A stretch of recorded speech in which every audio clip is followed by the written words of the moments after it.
বর্তমানে 9,000 কোটি টাকার মালিক। তাহলে আপনি প্রতি মাসে আপনার আর্ন ছিল কত, ইনকাম ছিল? আচ্ছা আমি বললাম তো, লাস্ট ফিনিশিং বলেছে আমাকে। এটা আপনি এটা বলতে হবে, এটা বলতে হবে, এটা জনগণ জানবে, এটা বলতে হবে আপনার। প্রশ্ন এটা 66 মিলিয়ন কোটি টাকা বাংলাদেশ থেকে পাচার হয়েছে। এই টাকাটা যদি বাংলাদেশে থাকতো বর্তমানে, তাহলে আমরা কি করতে পারতাম? এই বন্যার্থদের পাশে তো দাঁড়াইতে পারতাম নাকি? এখানে পাচ্ছেন না কেন দাঁড়াইতে? এখন এই টাকাটা যে পাচার হয়েছে, টাকা আছে কোথায়? এটা কি সুইজারল্যান্ডের সুইস ব্যাংকে আছে নাকি আউট কান্ট্রিতে আছে? এই টাকা গেল কোথায়? টাকা তো বাংলাদেশে আছে। বাংলাদেশে যদি থাকতো, বাংলাদেশে যদি থাকতো তাহলে আমাদের রিজার্ভ কোথায়? বাংলাদেশের কেন এই রিজার্ভ কমে গেল? রিজার্ভ কমে যায় নাই বলতে চলে। আপনি কি দেখেছেন বাংলাদেশের টাকা উধার হয়ে গেছে? 100%। কিভাবে হচ্ছে? এত হাজার হাজার কোটি টাকা আপনারা অনুদান দিলেন। সাইলেন্ট আমি একটা কথা বলি। জি বলেন। আপনি বলছেন যে আপনি কি দেখছেন যে বাংলাদেশ থেকে টাকা উধাও হয়ে গেছে, কিভাবে উধাও হয়েছে? আপনি যদি অবশ্যই বাংলাদেশের নাগরিক তো হয়ে থাকেন, আমি জানি না আপনি আপনি কি মনে হয় আমি উগান্ডার লোক? না আমার সেটা মনে হচ্ছে না। আমি জানতে চাই না যে আপনি আসলে কোন দলের রাজনীতি করেন। উনি বলতেছে না, আমি যে কথা আমি আপনি জানি না আপনি কোন দলের রাজনীতি করেন। তো আমি ওটা নিয়ে এখানে তো রাজনীতি কোনো প্রশ্ন আসছে না। না, আমি সেটা বিষয়টা কিছুটা আসছে আপনার কথা মানে অনুযায়ী পৃষ্ঠা কিছুটা কথা বলতে হয় আমার। জি বলেন। যে আপনি জানেন না, আপনি তো জানেন যে বাংলাদেশের টাকাটা কোথায় গেছে বা কিভাবে গেছে বা কারা নিছে। আমার নিচে আপনি বলেন কে নিচে? আমার মত যেটা ওই যে আরিয়ান সাহেব উনি তো বললেন না, আরিয়ান সাহেব যেটা বলতে তার কথার সাথে আমি একমত। কারণ কথা একটাই যে বাংলাদেশের টাকা কোথায় গেছে কিভাবে গেছে আমি কিছুটা হলো জানি, বা আপনারাও জানেন, উনিও জানেন, হয়তো আপনি বলতে পারতেছেন না। আমার কথাটা বলার পর আপনি ভাববেন যে আসলে কথা আমি রাইট না রং। জি বলেন। যে আমাদের যে কতগুলা মানে আমাদের দেশটা বাংলাদেশ। আচ্ছা উনি বলতেছে কত মিলিয়ন ভাই বললেন টাকাটা? আপনি যেটা আমি অ্যামাউন্ট বলছি তার থেকে আরো অনেক হাজার হাজার কোটি টাকা, যে হাজার কোটি টাকা তো ভাই পকেটে নিয়ে টাকার হিসাব নাই। হাবিব সাহেব উনি তো শুধু একটা উদাহরণ দিচ্ছে। জি বলেন। হ্যাঁ, এত কোটি বা এত হাজার কোটি তার চেয়ে মানে হিসাব ছাড়া। আমি মাঝখানে একটা কথা বলি, আপনি এত কোটি টাকা কি আপনি পকেটে করে দিতে পারবেন? আমি তো আপনার 1 মিনিট, যখন প্রতিটা এমপি যখন এটা হলফনামা লেখা হয়, তখন তাদের কত টাকা দেওয়া হয়? 50 লাখ টাকা, একটা বাড়ি একটা গাড়ি।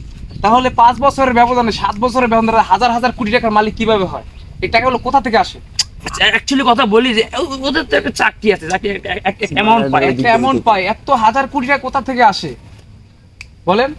আমি হাবিব সাহেবের কথার উত্তর আমি দিচ্ছি, যে উনি যে কথাটা বলছে। জি বলেন। আমি কথাটা ওইটা টাকা কিভাবে গেল কোথায় গেল আমি ওই কথাটা ওনাকে বলার জন্য আমি ওনাকে মানে স্টপ করাইছি। টাকা কিভাবে গেল?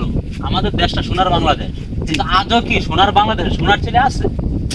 আপনি ওটাকে গ্যারান্টি দিতে পারবেন? আর সোনার ছেলে আছে না কেন? ছেলে খাওয়া মানুষ আছে। হ্যাঁ, এই তো কেবল আপনি রাইটে আছেন, খেটে খাওয়া মানুষগুলো শুধু সোনার ছেলে আছে। আর যারা দেখবেন একতলা থেকে দুতলা মানে এরকম করতে হতো 10 তলার উপর করতে। আপনি কি চান না একজন একটা বাড়ি করুন? হ্যাঁ অবশ্যই চাই, কিন্তু ওই যে আমাদের দেশে যে ভদ্রলোকগুলো, হ্যাঁ মানে অবৈধ টাকা মানে এখানে কি কোনো আপনি যে সমস্ত লিগ্যালি যে ইনকামটা আছে, ওই ইনকাম দ্বারা আপনি একটা এমপি হোক, একটা মন্ত্রী হোক, যাই হোক, আপনি তাদের যে একটা স্যালারি আছে এবং ভাত আছে সব মিলে আপনি কি মনে হয় 5 বছর ক্ষমতা থাকার পরে যে 1000 কোটি 2000 কোটি টাকা মালিক হবে? আপনি আমি জাস্ট একটা কথা বলি যে টাকাটা তো কেউ এমপি সাহেব তো যে এরা বাড়ির থেকে যে বলে না যে তুই আমার এত কোটি টাকা দিয়ে কি বলে, হয়তো বা দেখা গেছে বন্ধু বান্ধব আছে কিছু গিফট টিপ দেয়, কি গিফট টিপ পকেটে দেয়। আমি আপনার কথা একমত হতে পারছি না। এই জন্যই বলেন এমপি হওয়ার উদ্দেশ্য কি? যে জনগণের সেবা করবে, জনগণের পাশে থাকবে। রাইট কি আরিয়ান সাহেব? Right 100% right. আমরা কি দেখতেছি ইদানিং আমরা ওদের মানে হলফনামা। না আপনারা কথাটা ঘুরেই বলতেছেন কেন? আপনি উনি বলতেছেন যে টাকা পাতার হয়ে যাচ্ছে, আমি বলতেছি না টাকা দেশের ভিতরে আছে, আপনি বলতেছেন যে না এটা হতে পারে না। এখন কথাটা হইলো গিয়া এতগুলো টাকা তোর হাত পাও না চলে গেছে কারণ মাধ্যমে। হ্যাঁ, মাধ্যম তো ওইটাই। কারণ ওই যে চুরে চুরে মামতো ভাই একটা কথা আছে না, যে চুরে চুরে কি মামতো ভাই। আচ্ছা যে টাকাটা যে নিয়ে গেছে সে তো টাকা একলা গেছে নাকি? আর যারা তো এর সাথে জড়িত আছে আমি বলি জুল সাহেব, বলেন। টাকাটা পাচার করার মূল উদ্দেশ্য হচ্ছে যারা টাকাটা অবৈধভাবে ইনকাম করেন, আপনারা যারা এমপি বা রাজনৈতিক ক্ষেত্রে যারা আছে, যারা টাকাটা ইনকাম করে, তারা কিন্তু জানে যে তাদের টাকাটা অবৈধভাবে আসতেছে, লিগ্যালি তারা ইনকাম করতেছে, রাইট? এই ক্ষেত্রে তারা হচ্ছে লিগ্যালি কিরকম আউটসাইড কান্ট্রিতে তারা বাসস্থানের জন্য নেক্সট ফিউচারে ওখানে শান্তিতে থাকার জন্য তারা ওখানে একটা স্ট্রাকচার তৈরি করে, যাতে করে বাংলাদেশে কোনো প্রবলেম হলে এখানে না থাকলেও তাদের চলবে, এই মাধ্যমে তাদের না হলেও চলবে। রাইট। আপনি আরিয়ান সাহেব মত আমার মত এক। আমি ওই জিনিসটা হাবিব সাহেবকে বোঝাতে চাচ্ছি। হাবিব সাহেব আসলে ওই জিনিসটা কেন বুঝতেছে না আমি সেটা আমার সেটা বুঝে ধরে না, কেন ওই জিনিসটা বুঝতেছে না যে ওইরকম মন্ত্রী এমএলএ যারা আছে ওই চোর গুলাই কিন্তু ওই বাইরের চোর সাথে লিঙ্ক আছে। এখানে আপনার এখানে যারা ওই বিষয়ে যারা থাকে তারা যদি লিগেলি আর্ন করতো তাহলে কি হতো, এই বাংলাদেশে ভালো কিছু করতো, তারা এই টাকাটাকে বাইরের কোনো কান্ট্রিতে ট্রান্সফার করতো না, কারণ তারা বিশ্বাস থাকতো আমার টাকাটা কি বাইরে রাখলে অপরাধ ছিল? টাকাটা তো আমার, টাকাটা আপনার, টাকাটা যদি আপনার লিগেলি থাকতো কখনো বাইরে রাখতেন না। 1 মিনিট, টাকাটা তো আপনার। আপনি কি ওই যে কৃষিক্ষেত্রে কৃষকগিরি করছেন? না ওইটা তো আমার অনেক লোক ছিল। ওই মাথায় কি কখনো মাটির হাড়ি নিছেন? আমি ছোটবেলা করছিলাম অনেক। দেন নাই। তো আপনি কি করে ভাবলেন যে ওই টাকাটা আপনার? আপনার তো ক্ষমতার জোরে জনগণের কাছে ছিনে নিছেন ওই টাকাটা। আচ্ছা ঠিক আছে, আমি এখানে লাস্ট ফিনিশ টাইম দিয়ে দিচ্ছি। উনি বলতেছে টাকা পাচার হয়ে গেছে, আপনি বলতেছেন যে টাকা আমি ওনার সাথে আমরা একমত। আমরা কেউ দেখিনি এখন পর্যন্ত টাকা কোথায় গেছে না গেছে, তাই না?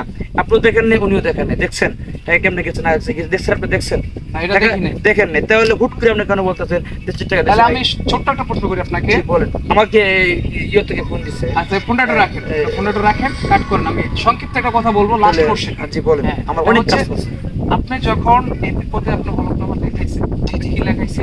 আপনার টোটাল সম্পত্তির পরিমাণ 10 লক্ষ টাকা, এবং আপনার ব্যাংকে আছে 5 লক্ষ টাকা। ধরলাম আপনি 50 লাখ টাকার মালিক ছিলেন, রাইট? জি জি।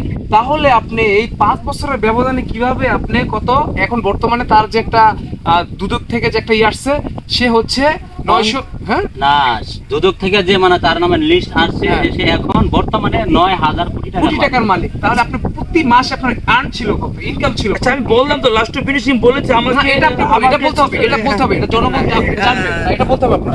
প্রশ্ন একটা, এটা আপনার প্রশ্ন জনগণের একটা। উদ্দেশ্যে বলেন যে আপনাকে আমাকে হয়রানি করছে আপনার মন্ত্রী পদে আপনার ইনকাম কত প্রতি মাসে? যাই হোক তাহলে আপনি 9000 কোটি টাকা, ওদিকে না দে, ওদিকে না দে, ওদিকে না দে। এদিকে আপনার মান্থলি ইনকাম কত? ওই তো বললাম তো টাকাগুলো কোথা থেকে আমাকে আসছে? গিফট দিছে। এটা তো জনগণকে বলতে হবে। জাস্ট হাবিব সাহেব, আপনি এই কথাটা জনগণের উদ্দেশ্যে এটাই বলেন, এটাই যে বলেন। আপনি যে টাকাটা ইনকাম করছেন, হ্যাঁ। এটা আপনি অবৈধভাবে ইনকাম করছেন, জাস্ট এতটুকু বলেন। এটাই রাইট, এটাই right। এই কথাটা আপনি আচ্ছা তাহলে জনগণের আমরা এটা পরবর্তী এক কোন টক শোতে আমরা বসে এটা ফিনিশিং করে ফেলবো। আজকে জাস্ট আমার তো টাকার অঙ্ক জানা নেই, এখন কত টাকা না দিতে আমার ছুটি যায় না, আমার পেজ জানা। তবে এটা তো স্বীকার করতেছেন যে কেন বাইরে টাকা পাচার হচ্ছে, এবং এখন- এটা যে হচ্ছে এটা তো আপনি স্বীকার এখন করতেছেন। স্লিপ এন্ড টাক এটা হইতে পারে, ভুল আপনি হইতে হচ্ছে পারে। এখন এই টাকার যদি হিসাব না দিতে পারেন, আপনার নামে দুদকে মামলা হবে, যার কারণে আপনি ক্যাশ আউটে রাখতেছেন, আপনার কোনো ক্যাশ রাখতেছেন না, বাংলাদেশের কোনো সেটা- প্রমাণ রাখতেছেন না, কোনো দলিল রাখতেছেন না, আপনার টাকাগুলো ট্রান্সফার করতেছেন বাইরে, যে টাকার কোনো জবাবদিহি আপনার করতে হবে না। আচ্ছা তো ঠিক কেন? আছে, ওকে ওকে দেন, আমরা পরবর্তীকালে এটা হিসাব আপনি নিয়ে আমরা এখন মিডিয়েশন জনগণের উদ্দেশ্যে এটাই বলেন যে আসলে বাহিরে ঠিকই টাকা পাচার হচ্ছে, এটা আপনি স্বীকার জান। আপনারা যে টাকা ইনকাম করছেন এর ভিতরে 50% অবৈধ টাকা। আচ্ছা আমি এমপি হিসাবে তো এরকম দায়িত্ব আমার মানে কি বলবো, সব কিছু দায়িত্ব তার পারি না, কে কোথায় কি করতেছে আমার চিপা চাপা দেয়া, এটা আমার পিএস জানে। আমার তার মানে আপনি এটা স্বীকার করতেছেন যে আপনি এই যে 9000 কোটি টাকা হিসাব আপনি দিতে পারবেন না, প্রস্তুত না, এখন Right? পারতাছি না, অন্তত পারতাছি না। এখন পারতেছেন না। তার জি, মানে আমরা জনগণ, আপনারা অবশ্যই আমরা বুঝতে পারতেছি যে তার 9000 কোটি টাকা কিভাবে আসছে, তো তার বৈধ টাকা না অবৈধ টাকা সেটা হচ্ছে আমরা ভালোভাবে বুঝতে পারতেছি। অবশ্যই সেটা আমরা আপনাদেরকে তুলে ধরবো, অবশ্যই পরবর্তী ভিডিওতে আমরা এই জিনিসটা তুলে ধরবো যে সে কিভাবে এত তাড়াতাড়ি 5 বছরের ব্যবধানে মানে 9 কোটি টাকা থেকে 9000 কোটি টাকার মালিক হয়েছে। অবশ্যই সাধারণ জনগণের প্রশ্ন এটাই, এবং আমরা এটাই আপনাদেরকে এই ভিডিওর মাধ্যমে তুলে ধরার চেষ্টা করব ইনশাআল্লাহ। আমাদেরকে খুব কষ্ট দিচ্ছেন ভাই, এটা হচ্ছে না, হতে পারে।